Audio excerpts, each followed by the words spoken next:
veces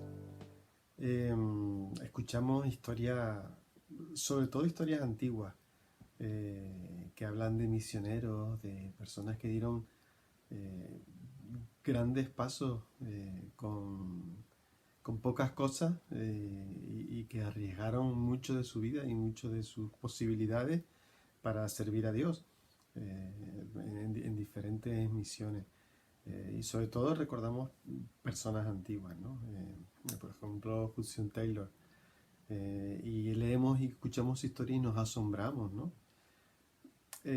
Otras veces, otras personas que nos dicen,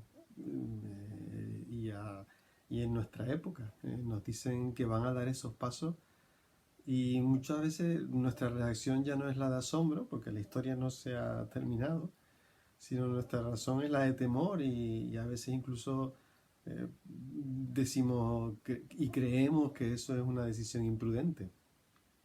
Y, y si son personas cercanas a nosotros, incluso a lo mejor le aconsejamos que se lo piense bien, porque a lo mejor es algo imprudente, ¿no? A veces vemos un mal resultado de esa decisión y ya lo establecimos como definitivo, ¿no? Definitivo. Tomó una decisión que no le correspondía.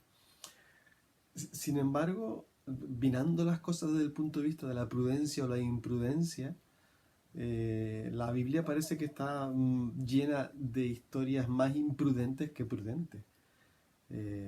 Tenemos a Abraham saliendo de una tierra, aunque se habla de que a lo mejor él tenía ahí una serie de conflictos ya y que tenía que haber salido, pero vemos unas decisiones en Abraham que parecen imprudentes. Y de la decisión prudente que tomó, que fue de ir a Egipto porque había hambre en su tierra, parece que se le reprende, por así decirlo, ¿no? Tenía que haber permanecido a pesar del hambre. Y ya no digamos lo de ir a matar, a sacrificar a su hijo, ¿no? Y así podemos pensar en otras historias que se caracterizan más por la imprudencia que por la prudencia desde el punto de vista humano, ¿no? Y si ya miramos la historia de Jesús, pues similar a lo que hizo Abraham con su hijo, ¿no? Desde el punto de vista humano, lo que hace Dios es totalmente imprudente. ¿A qué vas a mandar a tu hijo a rescatar a unos seres humanos que lo único que han demostrado constantemente es un rechazo hacia Dios? Y leyendo, quiero leerles unos versículos de la historia de Gedeón, leyéndoles la historia de Gedeón, eh, vemos otra vez nuevamente una historia con una decisión aparentemente imprudente. Eh, Israel estaba siendo dominada y constantemente arrasada por los madianitas, que era un grupo de personas que se habla que era muy amplio. Se dice en Jueces 6:5 se dice porque subían ellos, los madianitas y sus ganados, y venían con sus tiendas en grande multitud como langostas. Ellos y sus camellos eran innumerables. Así venían a la tierra para devastarla. Y Dios escoge a una persona y la primera reacción de esa persona de Gedeón es el de la prudencia. Verse él ante tal ejército, ante tal multitud que arrasaban sus tierras, que decía, yo no puedo, ¿no? Eso está en Jueces 6, del 11 al 16. Dice, y vino el ángel de Jehová y se sentó debajo de la encina, que está en Ofra, la cual era de Joás Abiserita. Y su hijo Gedeón estaba sacudiendo el trigo en el lagar, para esconderlo de los madianitas.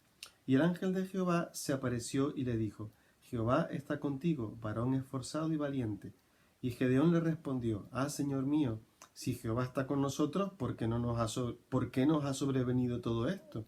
¿Y dónde están todas sus maravillas que nuestros padres nos han contado diciendo, ¿no nos sacó Jehová de Egipto?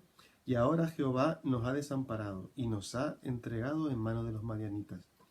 Y mirándole Jehová le dijo, ve con esta tu fuerza y salvarás a Israel de la mano de los madianitas. ¿No te envío yo? Entonces le respondió, Señor mío, ¿con qué salvaré yo a Israel? He aquí que mi familia es pobre en Manasés, y yo el menor en la casa de mi padre. Jehová le dijo, ciertamente yo estaré contigo, y derrotarás a los madianitas como a un solo hombre. Y él respondió, yo te ruego que si he hallado gracia delante de ti, me des señal que tú hayas hablado conmigo.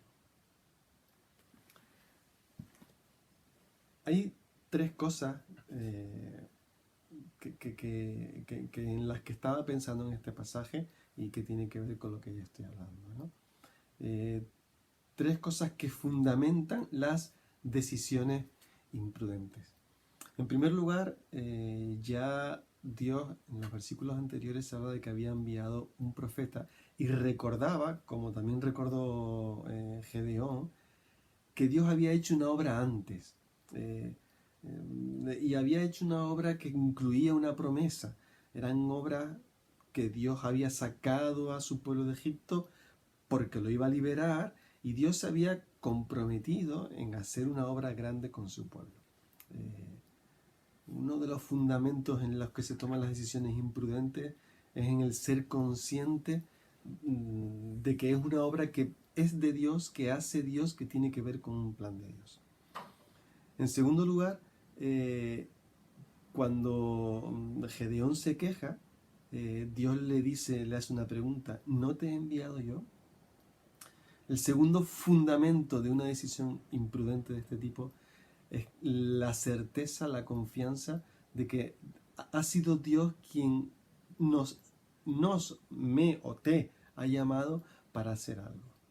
Y la tercera, después le dice Dios, le da una promesa, ya no en forma de pregunta, sino en forma de promesa, es, ciertamente yo estoy contigo, o yo estaré contigo.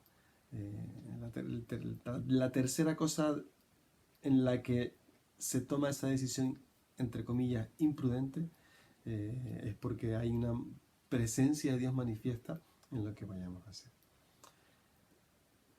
Esto me hizo pensar en que la cuestión no está en si debemos ser más prudentes o menos imprudentes. La cuestión está si estamos suficientemente atentos, si estamos suficientemente en relación con Dios y suficientemente seguros de que Dios nos está llamando.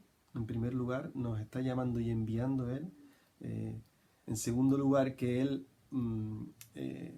manifiesta que su presencia va a estar con nosotros en aquello que vayamos a hacer, en aquello a los que nos está enviando.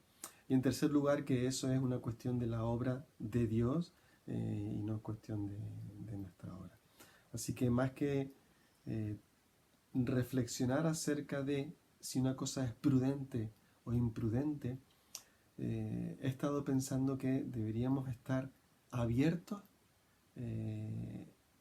y en sintonía a lo que Dios en algún momento o en muchos momentos de nuestra vida, en pequeñas o en grandes cosas, nos pueda estar llamando a decir, yo te envío, yo te voy a acompañar, yo te voy a usar para mi plan.